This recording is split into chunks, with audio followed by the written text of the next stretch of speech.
আসসালামু আলাইকুম। সবাই কেমন আছেন? আশা রাখছি আল্লাহর রহমতে ভালো আছেন। আলহামদুলিল্লাহ আমরাও ভালো আছি। আজকে যেহেতু শুক্রবার তাই ভাবলাম একটা ফুল ভিডিও আপনাদের মাঝে শেয়ার করব। এর জন্য প্রথমে আমি শুরু করে দিলাম। মানে ঘুম থেকে ওঠার পরে ক্ষুধা লেগেছিল আর আপনাদের ভাইয়া দেখলাম রাতের বেলা কেক নিয়ে আসছিল। সেই কেক খাওয়া হয় নাই। তাই ভাবলাম কেক আর কলা খেয়ে তারপরে আমি একটু রুটি বানাবো, মানে পরোটা বানাবো আর চা বানাবো। তারপরে তো আমরা এইটা খেয়ে নিলাম। খেয়ে তারপর আপনাদের ভাইয়াদের জন্য আমি পরোটা রুটি বানিয়ে তারপর একটু দুধ চা বানিয়ে দিলাম। তারপর বানিয়ে আমরা সকালের নাস্তা শেষ করে ঘরের গুছানোর কাজ শুরু করে দিলাম। আর এদিকে আপনাদের ভাইয়া প্রতি মাসে মানে 2-3 মাস পর পরে সে কী করবে, এসিটাকে পরিষ্কার করবে। আর আমার করতে হয় না আর আমি পারিও না, তাই সে আমাকে দেখুন নাস্তা খেয়ে কাজ শুরু করে দিয়েছে, সে তার কাজ আর আমি আমার কাজ করা শুরু করে দিয়েছি। পরে কাজ করার শেষে একটু আম ছিল, আমটাকে কেটে আমরা খেয়ে নিলাম। তারপর আমি দুপুরে রান্নার জন্য চলে আসছি। আর দুপুরে রান্না করব গরুর মাংস আর রান্না করব পোলাও।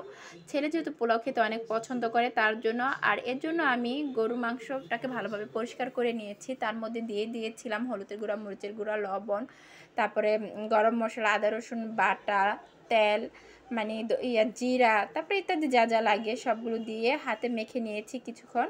হাতে মেখে তারপরে আমি জাস্ট চুলাটাকে জ্বালিয়ে দিয়েছি। চুলাটা জ্বালানোর পরে এটাকে ভালোভাবে আমি কষিয়ে নিব। আর আমি বেশিরভাগ মাংস কিন্তু আলু দিয়ে রান্না করতে পছন্দ করি। আর আলুটা দিলে হয় কি, দেখা যায় বাচ্চারাও খেতে পছন্দ করে, আমরাও খাই। আর পেঁয়াজ দিতে ভুলে গিয়েছিলাম, তারপরে একটু পেঁয়াজ দিয়ে দিলাম। পেঁয়াজটা দিয়ে আবার একটু নাড়াচাড়া করে দিলাম। এদিকে দেখুন কষানো প্রায় হয়ে গিয়েছে। আর এদিকে আবার সেই কেক খাবে আমার ছেলে, 2 পিস ছিল। এখন ছেলেটাকে দিচ্ছি, কীভাবে খাচ্ছে মানে এটা অভিনয় করছে। পরে দেখি আমি ভিডিও করতে যাই, এটাও তুলে ফেলেছিলাম ভুলে, যাই হোক।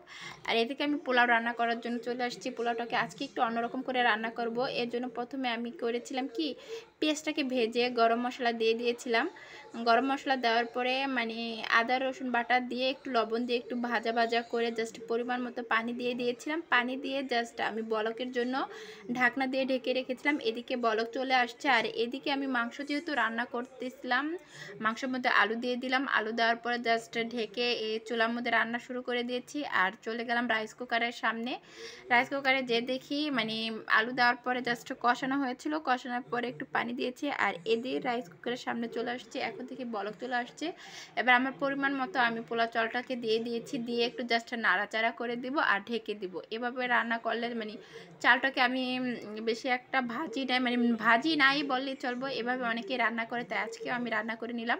তারপরে দিয়ে দিলাম আমি জাস্ট পরিমাণ মতো একটু কাঁচামরিচ দিয়ে জাস্ট ওটাকে ঢেকে রেখেছি। আর এদিকে আমার মাংসটাও বলক চলে আসছে, প্রায় রান্না শেষের দিকেই। তো এদিকে আমার রান্না করাও শেষ। আর সবাই ভালো থাকবেন। আল্লাহ হাফেজ।